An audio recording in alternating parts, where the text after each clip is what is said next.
قومي. عليك يا ستي.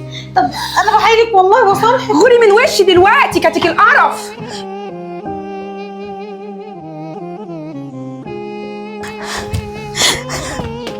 حقك عليا يا اخويا والنبي، ما تزعلش نفسك. هنعمل ايه طيب؟ اكل العيش يا اخويا، سامحني، امسحها فيا انا والنبي، احنا محتاجين فلوس، احنا غلابه ومش قدهم. ما تزعلش نفسك عشان خاطري. مش مهم، بس المهم الواحد ما يسيبش حقه. كرامة الإنسان لو راحت ما تعرفش ترجع. وإيه يعني؟ إحنا قد أي حد إن شاء الله. وبعدين إحنا كلنا يعني بني آدمين. وربنا قال العين بالعين، السن بالسن، والبدي أصلي. وأنا كده كده مش هسيب حقي.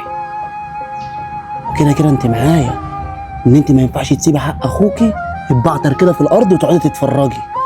واللي أنا هعمله وأقولهولك تسمعي كلامي بالحرف الواحد، عشان ولا انت تتأذي ولا انا اتأذي. لان يمين شمال احنا لازم نخلي استاذ هشام يطلق الوليه اللي جوه دي. لا انت كده شكلك ناوي على شر، وبعد كده هتعملها ازاي دي وتخليهم يتطلقوا ازاي؟ وبعد كده لو اتطلقوا احنا هنروح فين وهنشتغل فين؟ ده المكان الوحيد اللي بنعرف نشتغل فيه وبيدينا فلوس حلوه. هقول لك انا على كل حاجه.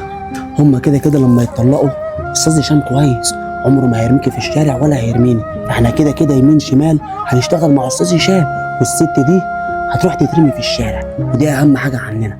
المهم ان انا عايزك دلوقتي تسمعي كلامي بالحرف الواحد، تمام ولا ايه؟ تمام يا اخويا وربنا يستر. المهم بقى انا عايزك تروحي دلوقتي عشان اعرف انا هعمل ايه. ربنا يستر. حاضر.